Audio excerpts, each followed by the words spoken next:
Hello guys and welcome to episode 13 of my Ymir multiplayer series. So, you either clicked on this video out the blue because you saw the title was Barter, or you've been following the series and you've watched the last 12 videos. Either way, thanks a lot for watching. Let's get straight into it though. We've got Barter research, so where is it? Here it is, Barter. We've also got mud bricks, so now I can finally get into the Copper Age, because actually we've been building up a small stock of axes. If we look here, 40, well actually not that small anymore actually, 41 axes, which is a very nice little starting stock. We've got plenty of wood now, because thanks to charcoal, like we covered in the last episode, we've actually got a nice surplus of wood. We've got plenty of copper as well, 33 copper. Yeah, things are going brilliantly. We've actually also got a nice amount of hammers now, and a good amount of hose built up. So, we've got mud bricks. I haven't actually placed any mud brick workers down, so I can't actually,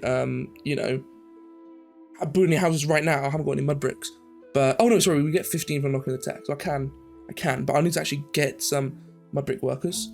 We've also got territorial control, which means we can claim, but that's another thing. I deleted my army and instead upped my militia massively, so we've got a big militia, and I've been doing a lot of research, and actually the auto defense, so basically a new thing that was added in the military update, so it's new to me at least, was the fact that when you attack someone's base, if your army is smaller than the equivalent of like 75% of the military strength of their population, military strength when spawned in, it's like a bit confusing, but basically if your army's weak compared to how big their population is, an auto army would rise. It's like a militia, but it wasn't like planned by the defender. It's like these warriors who will spawn in, who represent the population of the village, who are standing up to fight the attacking army. If they die, they don't lose any people, so it really is just like a nice free defense that the town gets. It's just to stop people walking in with very, very small armies, like 10 men, and trying to take Stone Age towns. So that does apply throughout the whole game, but obviously as you go on and you get better and better and better units, that becomes negligent, because if you've got 200 spearmen, even if you did attack a town that was big enough that it could raise, I don't know, let's say 200 warriors, your spearmen are going to whop those warriors just because the strength difference is huge. But we're in the Copper Age, but we're still at a time where most people probably are still using warriors. There's probably not only the big players going to have like full armies of spearmen, or snouts. So I've got my militia here. But the militia, what I wanted to say is, does take away from that. So we are a little bit at risk. We've got 75 men, but we haven't got any walls, and we haven't got any army. And because these are militia, the militia takes away from that auto defense threshold. It makes it easier. Sorry, it makes it harder to trigger it because you've taken away the population to be militia. So yeah, it's enough. I can't speak. It's just a deterrent for our neighbours. But I don't think our neighbours would attack us anyway. I've been trading with them and getting along well with them. But anyway, it's just there. I want to let you know, so you know my military situation. So the only actual army we've got is the Royal Mail, our little traders, who I just use to trade with more far away neighbours. But with markets unlocked, and this is another thing I wanted to show.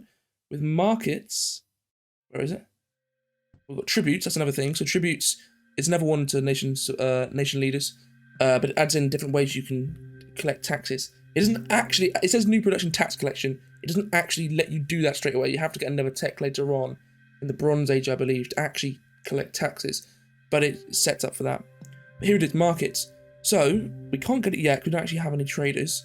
But markets are, well, one of the most pivotal things in Ymir. Like, it's literally probably what got most people into Ymir. The idea that there's this big online server where you got potentially 100 people, and they can all trade their goods and buy and sell, and that's a big selling part of the game. Huh? No pun intended. So that is like a massive thing we want to get. We can't get it yet. We need to get Barter first. So what I want to do before I get Barter is settle my last country. So I have settled this country, so this might have been something you've just seen and gone, oh, what is that? What I hate about it though, and I don't know actually, I don't know how to do it. I'm assuming the only way is with markets, but you can trade goods from a countryside to the regional centre once you've got Barter. It'll come up here with a little trading menu. But I don't think you can trade goods from the regional centre to the countryside. You can do it when you're placing buildings, that works fine. But if you're trying to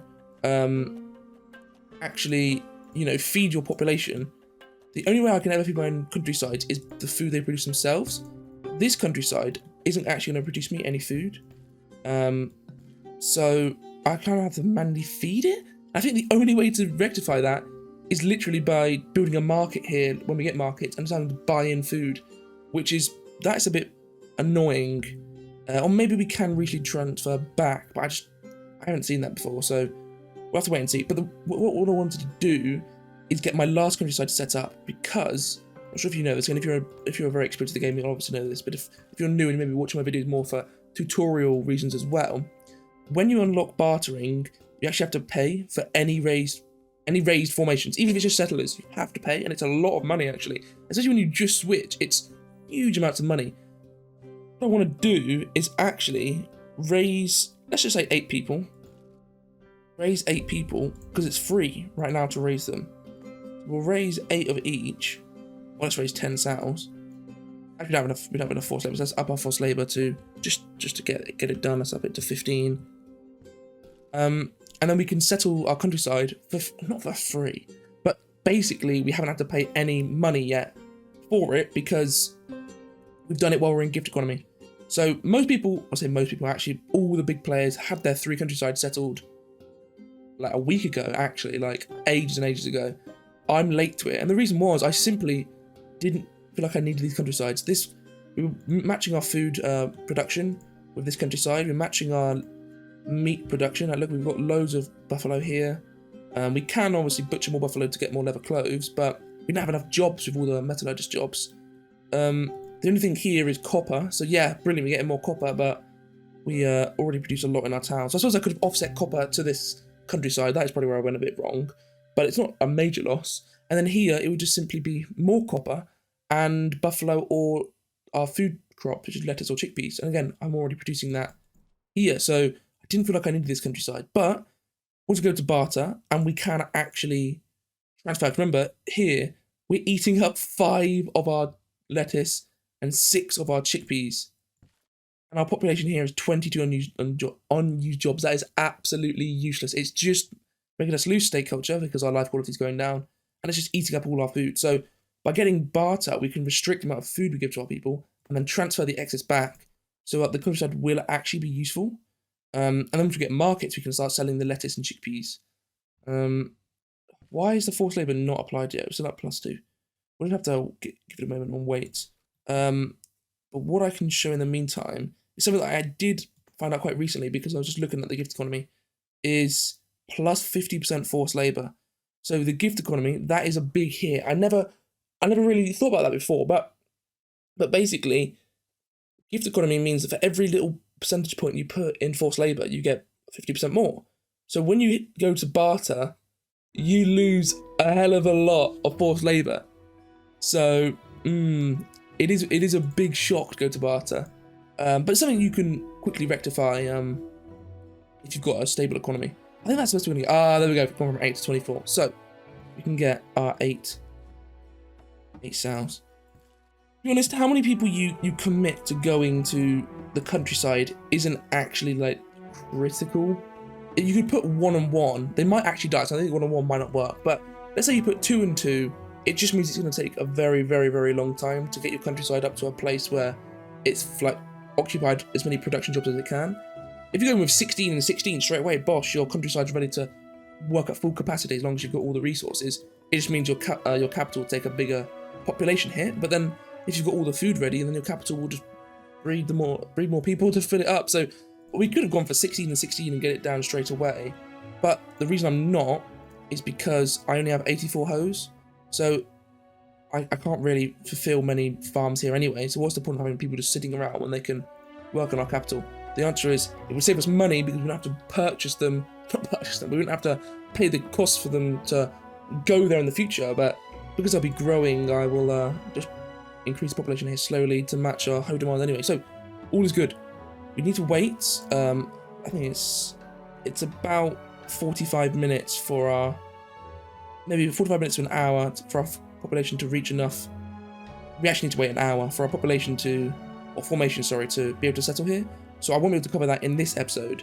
but just know that I'm going to get a countryside set up here to produce just some more farming goods. So let's look at our capital to see if there's anything else we can do before we switch to barter. The one thing I wanted to do was get the mud brick workers down, because we'll need them massively for you know, our production of new houses. And they're actually really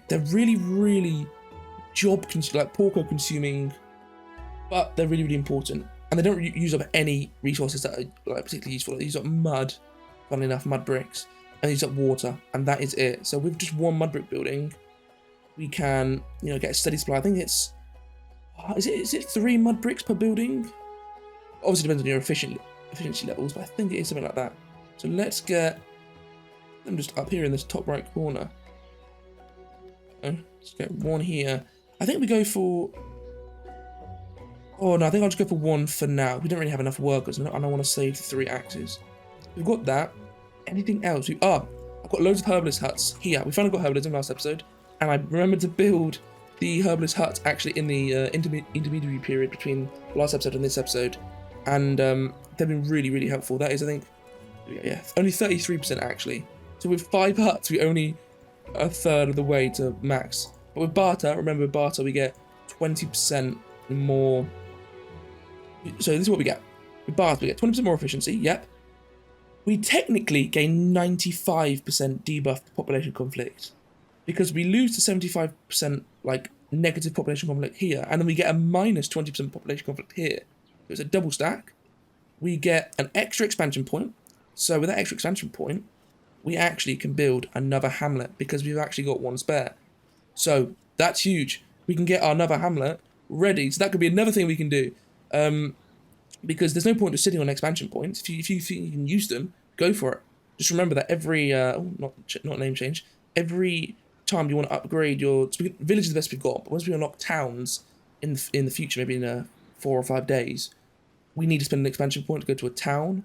But we'll get currency, and I think currency gives us an expansion point, so we can wait for that. So that's brilliant. So we can get a hamlet up soon. That's great. So what else is Barter give us? It gives us 5 territory administration. So that's small, but that might mean, I don't know how big your economy is and how much waste you've got. See, you've got 61 waste. That 5 administration might just reduce your waste enough that you make a profit if you're really tight on budget balance. And then finally, the minus 5% waste. Yeah, that's really good. It just simply reduces your waste by 5%. Simple as that. So we can switch to barter. Only problem is we can't switch back, because if we switch back, we get huge conflict and a huge loyalty penalty. So once you're in it, unless you absolutely critically have to switch back, maybe your economy is about to crumble, you really shouldn't. You should prepare for it. We've got a nice bit of loyalty. So let's say, for example, we find that things are going crap on our loyalties all over the place. You've at least got a little bit spare.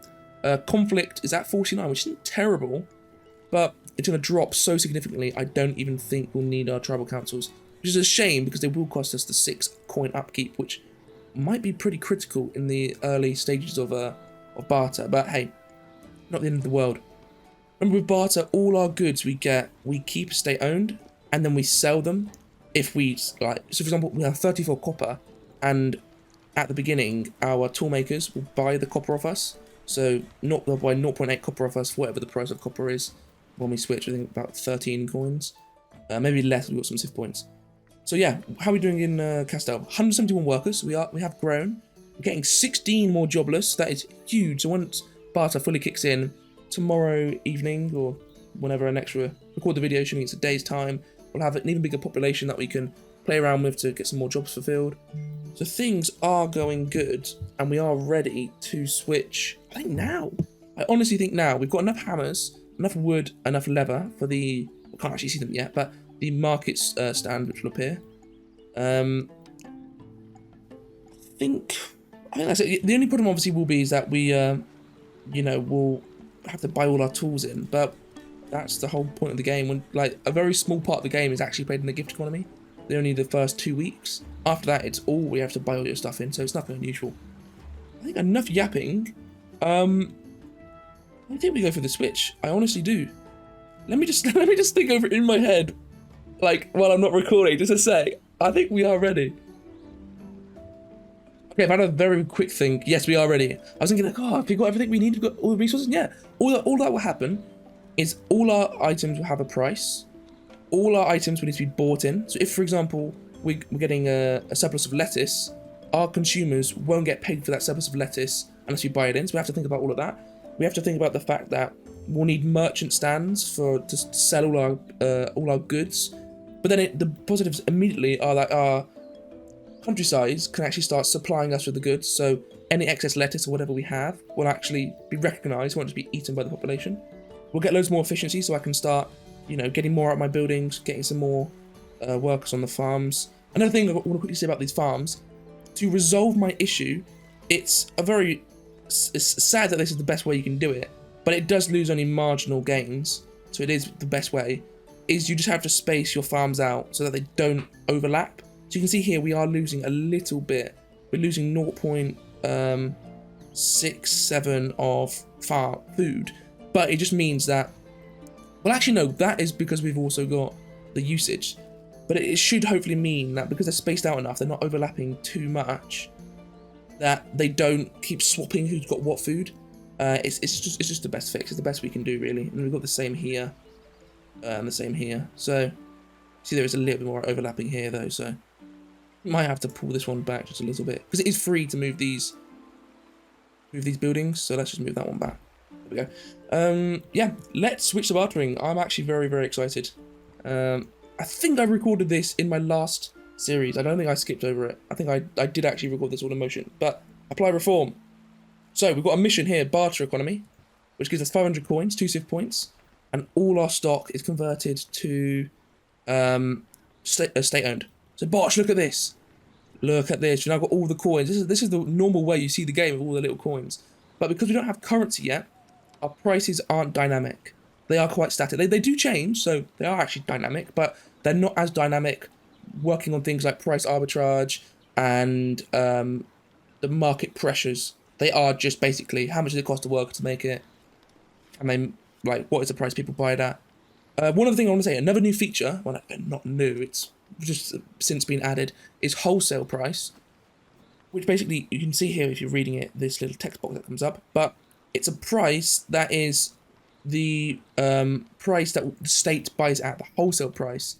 So it does mean that we can make a profit on selling goods because the price that the people pay for it is 3.1. Obviously with hammers, they're not, the people don't buy hammers, it's an industrial good, not a consumer good. But the wholesale price is what we buy it at. So if on the market it was selling for 3 coins, technically we buy it for 2.3 coins, so we can make a 0.8 profit. But anyway, that's that though. Let's rush into getting, here it is, the merchants. Let's get them down now. So we can see all our buildings are saying we're not profitable. So let's hurry up and get these merchants down first, which I'm going to put at this side actually. We need a lot. I'm going to get 7 for now, but we probably will need more. Each one can provide, actually no, we're going to need way more because we need, how much food do we eat? We eat fucking tons of food. Sorry, I don't mean to swear there. We eat 18 food, or need for 18 food. So each one provides 7. So we need 3 per food source. So how much meat do we consume? 12. So we need 3 for lettuce, 3 for chickpeas. So that is already then our 6 here. Then we need 2 for meat. So that is them. God, you do need loads. So then that is 2 for meat. Then we need loads for leather clothes as well. We need 3 for leather clothes technically, but I just won't bother filling that just last demand in. So we need 2 for leather clothes. You see where all our hammers go, which is why I need such a big stock of hammers. So 2 for leather clothes, 2 for pottery. I think that is it. Leather clothes, pottery, foods. That was all we supply for now. So yeah, that is 2, 4, 6, 8, 10, 12. 12 merchants. But we do need the merchants anyway, because merchants, we need them for carrying goods.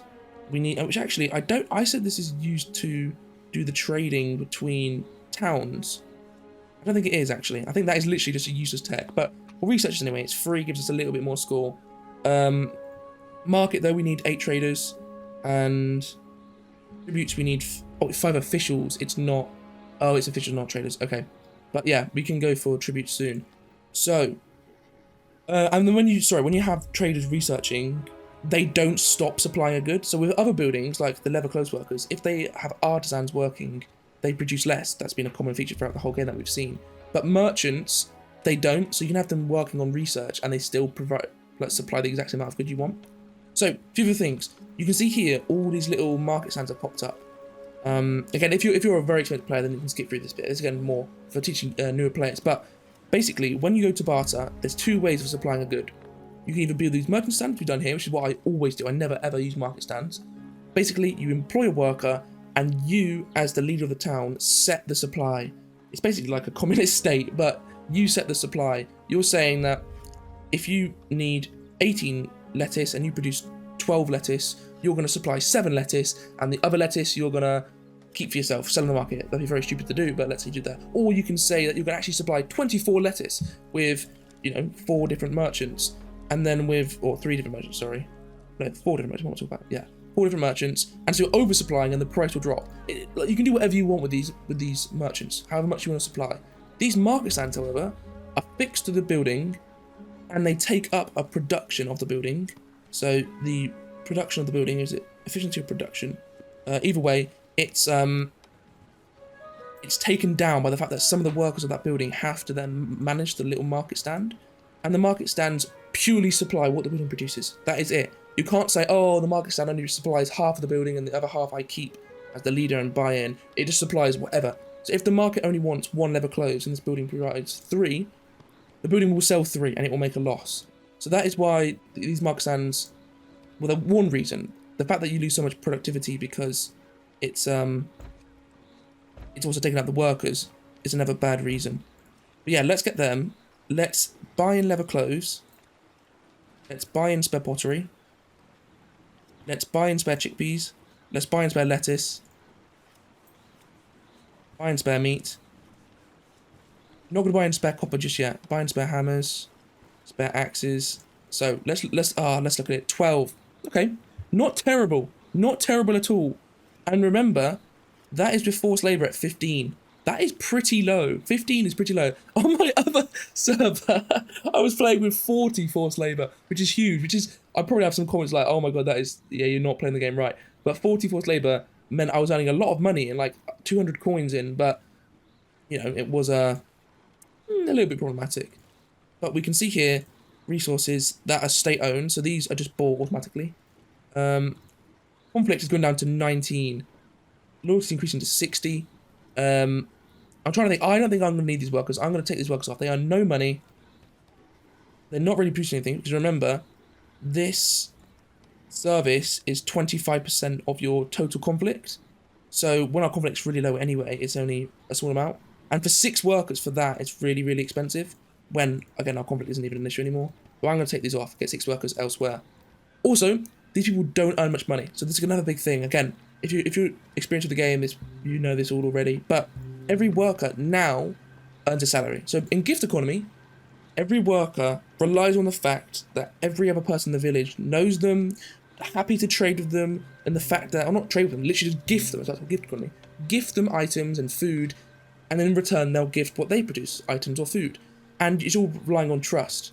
Now we're in an economy where it's about barter. You don't trust your neighbours anymore. The population is so big at 700 people. You don't know everyone. You don't trust them as much anymore. So you have to barter with them. You actually have to have an agreement of like, oh, I'll give you X good and you'll give me that good. Whereas before, you just produce your stuff, put it in the community stockpile, take what you wanted, and you're relying on the trust that people will have produced stuff and they'll put their stuff in. They won't just take. Barter though, it's about trade. So now people earn incomes. That's a new thing. And so now we're also going to see the wealth here change. See how, look, artisans are going from 1.8 to 3.1 because of the amount of money they earn. Whereas the jobless are staying at 1. They don't earn any money. They just have that Ymir's base game wealth of 1. Whereas our oligarchs, they don't earn any money either. They just earn the bribes that we give them, which is why they've got that 4 incomes at 12. But let's actually start getting these in. So critical, because these are absolutely critical. So we want chickpeas. Oh, it's 8. It's not 7. Am I going crazy? I swear it was 7. Maybe I am going crazy. Either way, that's fine. We've got plenty of merchants. So critical. Again, we want the 2 chickpeas at critical. How much chickpeas do we actually produce now? Because remember, all our efficiency has gone up. So Our buildings. We want to delete these. You want to delete these. So, we want to delete all of these because we want to supply everything through our merchants, like I spoke about before. So we don't want them to be supplied through these. And also with farms, where farms produce multiple different things, the market stand can only supply one. So here, even though we produce a little bit of chickpeas, it's only going to sell the lettuce.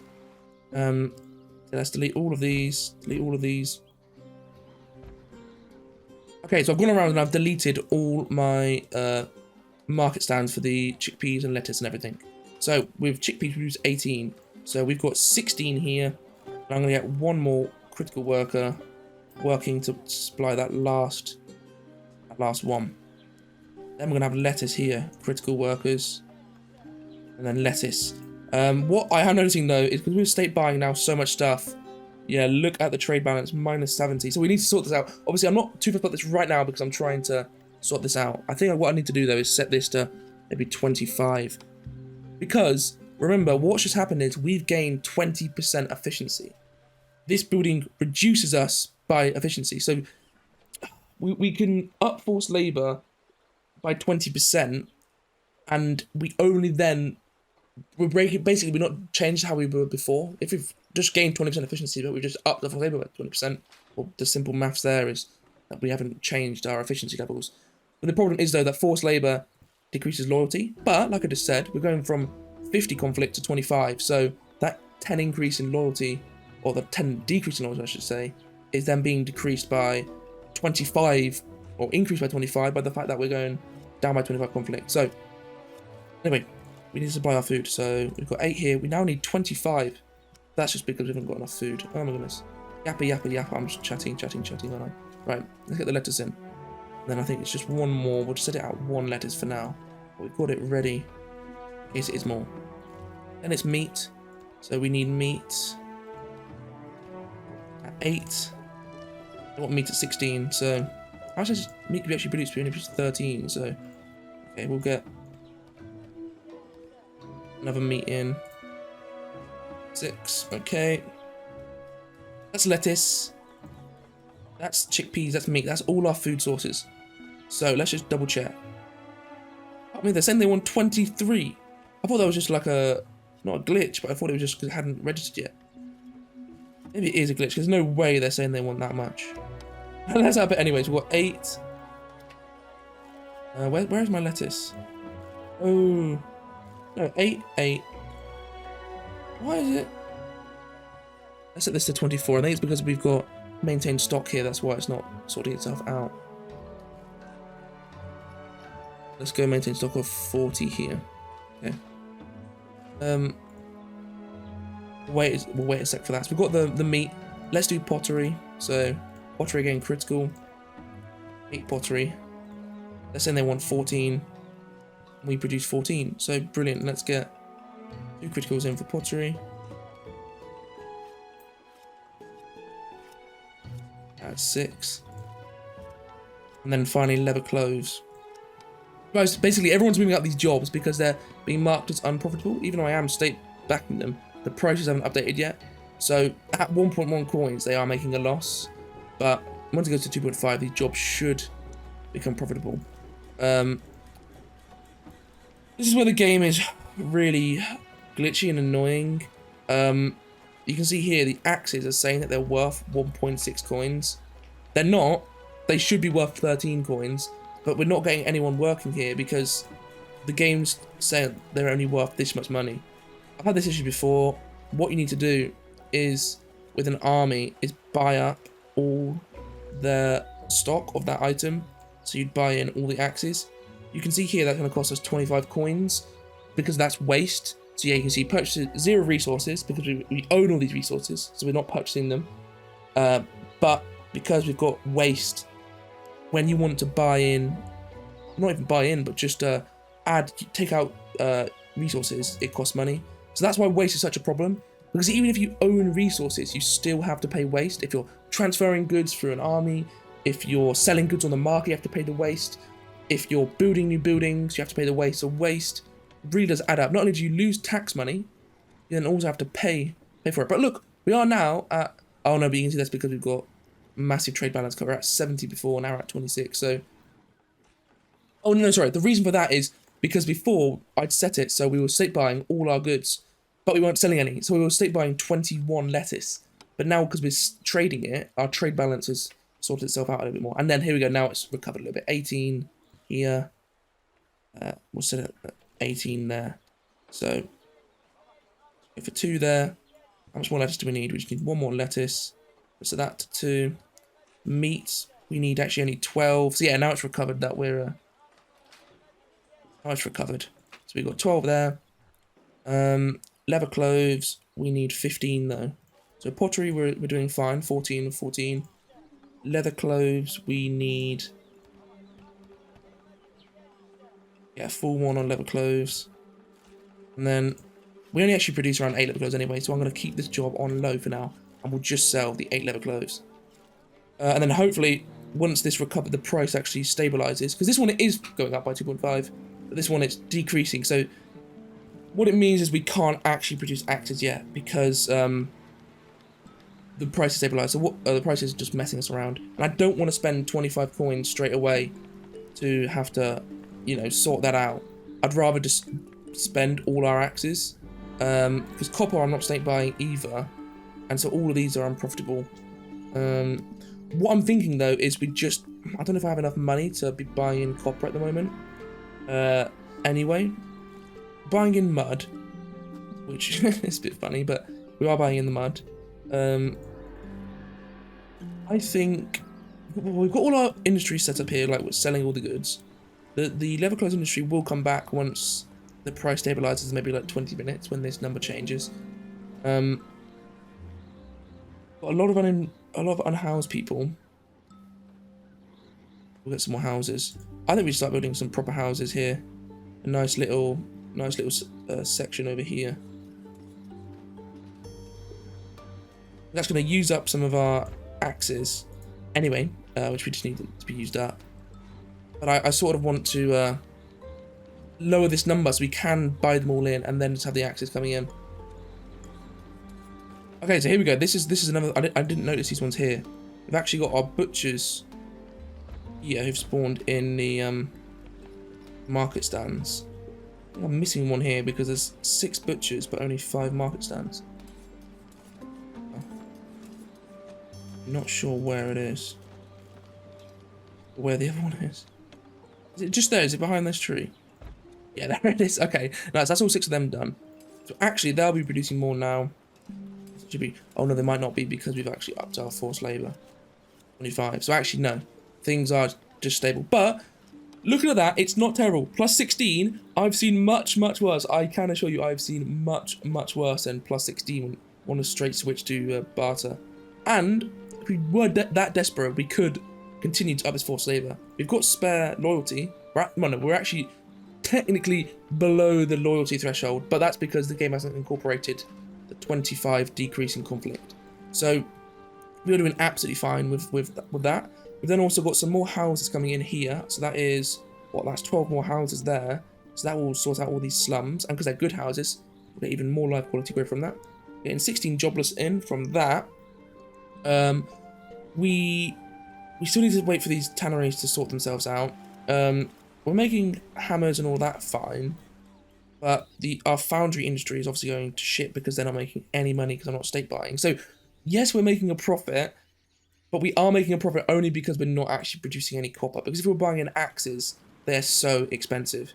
So, that's where it's like, what do I do? Because we can produce some axes at the moment, but it might send us in the red. I'm not sure. I think I'll have to think about that. Do we go into the red to produce axes, or do I just let my population grow a little bit more so we get a little bit more forced labor coin coming in? So, you know, we're developing a little bit more, and then once we've got a bigger budget balance, do I then start thinking about axes? We'll have to think. But while I'm at it, why don't I go and upgrade these ones? So actually here, we need to start buying these in. Let's first delete these. Then we just need 1 market stand. That's all we need here, because here I only need to supply one type of food source. what I can do with the rest is send it in through trade. So what I can do here is start trading our goods to the capital. So buffalo, we produce 0.8 buffalo here. So simple as. Okay, sorry about that. A little bit of a whoopsie daisy moment there. What I was saying is I will increase the buffalo to 1 for what we will send back to our capital. So that means we're going to buy the buffalo in here. So we'll buy 0.8 buffalo. That gives the producers here a little bit of coin. Literally irrelevant. I don't care about these people. Literally simple as that. I don't care about the amount of money they have here. But anyway, we'll buy those buffalo and it will transfer now to our capital. So that means that our capital will adjust its balance for buffalo by including also the 0.8 imported here, which means we can get more butchers in the capital and we don't have to keep moving buffalo around manually. It will just be automatically done through transfer. Same for chickpeas and wheat, chickpeas and lettuce, sorry. So how much do we need? It's saying we need 9. The number I always get it to is 4. 4 is enough that you supply your 12 workers with a couple extra. Here we do actually need a few more extra because we've got some paddocks as well. So I'm going to set it to 5. So we produce 9. I need 5.